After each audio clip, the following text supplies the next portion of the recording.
I thought we might just review what supper clubs are all about. And Yeah. you like that idea? Yeah. You Sounds know, good. so supper clubs is like inviting someone where you work or where you live, where you play, just inviting them and to share a meal and to get to know each other better. Maybe have a meaningful conversation. Have a meaningful conversation, just kind of getting to know each other. So, like Chuck, if I had one neighbor that I invited over, That's a supper club. that's a supper club. That is. Yeah. Absolutely. Like if I ran into a guy that at work and I invited him over and said, "Hey, let's go have a cup of coffee, have a beer after work." That's a When have you ever invited me to supper club? club. I'm talking about the Lost No. here. Supper club would be, let's say, like, man, you had four new neighbors on your street, and you thought, hey, let's try to see if they can want to come and meet each other, and everybody's new. Let's get to know each other. And you spent the next 4 weeks like having dinner and telling stories. Yeah. That would be a supper club. Be a supper club. So it may be one time, it may be 4 times, just depending upon your relational connection and your bandwidth. Don't let the can't stop you. Let the can motivate you. Yeah, that's right. So supper club would be just really just kind of small talk and saying, hey, tell us a little bit about your, like, where'd you grow up?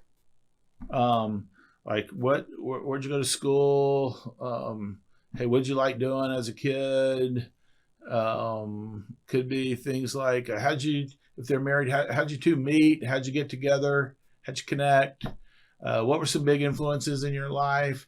You know, it's questions like that just reveal someone's story.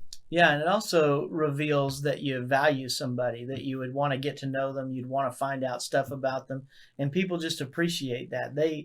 We're made to be known. Mm-hmm. It does communicate value, doesn't it? Okay, so we're looking at October 27th through November 23rd. So that's a window of time, and we're asking all of you and all your people that you're leading, we're asking that like sometime within that window that you're inviting whatever number of people God puts on your heart to participate in these supper clubs. And so, excuse me, I'm thinking about maybe 4 couples, Kathy and I are. And so we may take 4 weeks to do that, where each couple has an opportunity, to share a story. I don't know if God will make that happen, but could be 1 couple, could be 2, whatever. Yeah. But if you just know one person or just have one friend at work that you're reaching out to, invite them, do something relationally with them where you're having a meal, sitting down, and have time to get to know them. Yeah. Yeah, absolutely. It may be even that 2 people in a small group want to do a supper club together. Like the whole thing here is flexibility and freedom, friendliness, just getting to know the people around you, whether it's, as Danny said, where you work, where you play, where you live. Yeah, yeah. Even like if somebody going to the gym that you meet. That's good. Of course, you don't go to the gym. That won't work for you. I knew that was coming. Yeah. When I'm at the gym, there's a lot of people helping me. He's talking about the diner, Jim.